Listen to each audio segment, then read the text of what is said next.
Cricket ఓ మతమైతే అందులో ప్రత్యేకంగా పండుగలంటూ ఉండుంటే ఈ రోజు నిజంగానే ఓ పెద్ద పండుగే. ఎందుకంటే ఈ రోజు ఛాంపియన్లలో అసలైన ఛాంపియన్ ఎవరో తెలిసే రోజు. మనం ఇప్పటికే డిఫెండింగ్ ఛాంపియన్ అయిన పాకిస్తాన్ను చావుదెబ్బ కొట్టాం.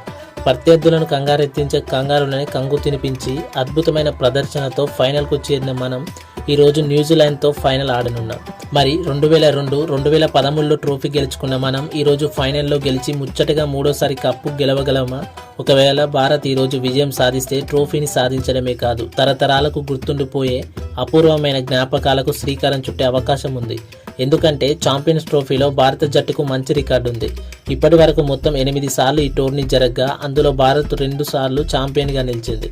భారత్తో పాటు ఆస్ట్రేలియా సైతం 2 సార్లు టైటిల్ని గెలుచుకుంది. తొలి 2 సీజన్లలో ఛాంపియన్స్ ట్రోఫీని నాకౌట్ ట్రోఫీగా నిర్వహించారు. మూడో సీజన్ 2002 నుంచి పేరు మార్చారు.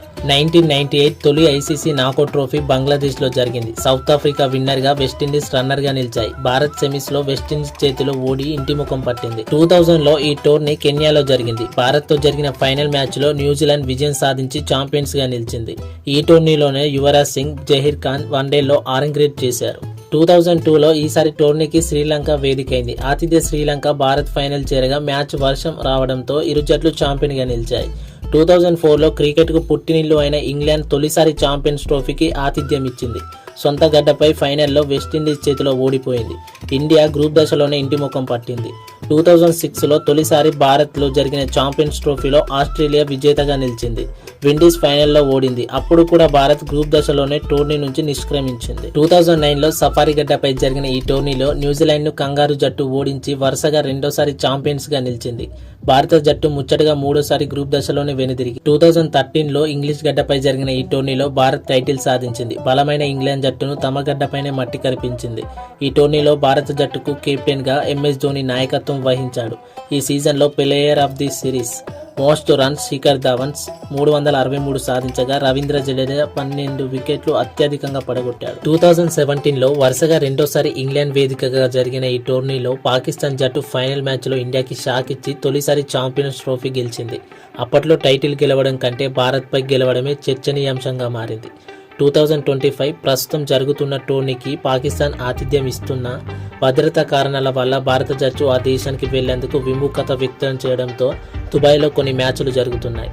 భారత్ ఫైనల్ చేరడంతో ఫైనల్ మ్యాచ్ సైతం దుబాయ్లో జరుగుతుంది. టోర్నీ చరిత్రలో 2 సార్లు విన్నర్గా నిలిచిన టీమిండియా 2 సార్లు ఫైనల్ ఓటమిని చవిచూసింది. మరి ఈసారి ఏం చేస్తుందో చూడాలి. 2000లో న్యూజిలాండ్ చేతిలో ఫైనల్ ఓటమికి ఇప్పుడు బదులు తీర్చుకోవాలని ఆశిద్దాం. 2029 ఈ టోర్నీకి భారత్ ఆతిథ్యం ఇవ్వనుండటం విశేషం. అంటే తెలుసుగా, భారత్ను సొంతగడ్డపై ఓడించి కప్పు తీసుకెళ్లడం అంటే దాదాపు అసాధ్యమే. అంటే మన జట్టు ఖాతాలో మరో ఐసీసీ ట్రోఫీ పడబోతున్నట్లే. రోహిత్ కోహ్లీకి మర్చిపోలేనిది ఇది. 2023 వన్డే వరల్డ్ కప్ ఫైనల్లో ఆస్ట్రేలియా చేతిలో ఓడినప్పుడు భారత క్రికెట్ ఫ్యాన్స్ ఎంత బాధపడ్డారో మనకు తెలిసిందే. ఇప్పుడు రోహిత్ కోహ్లీ మరో వన్డే వరల్డ్ కప్ ఆడేది దాదాపు అనుమానమే. ఆడుతామని వాళ్ళ నుంచి ఎలాంటి ఇండికేషన్స్ కూడా రాలేదు. మరోవైపు స్మిత్ ఇప్పటికే రిటైర్మెంట్ ఇచ్చారు. ఈ నేపథ్యంలో కోహ్లీ, రోహిత్ వన్డే ఫార్మాట్లో ఓ ఐసీసీ ట్రోఫీని టీమిండియాకు అందించి వన్డేలకు వీడ్కోలు పలికే ఛాన్స్ ఉందని చెప్తున్నారు. 2024లో T20 వరల్డ్ కప్ గెలిచిన తర్వాత ఈ ద్వయం 40 ఫార్మాట్కు రిటైర్మెంట్ ప్రకటించిన విషయం తెలిసిందే. అందుకే భారత్కు ఈ ట్రోఫీ గెలవడం ఎంతో ముఖ్యం. లైక్ చేయండి, షేర్ చేయండి. ఇలాంటి వీడియోస్ మిస్ కాకుండా ఉండడానికి మన ఛానల్ని సబ్స్క్రైబ్ చేసుకోండి.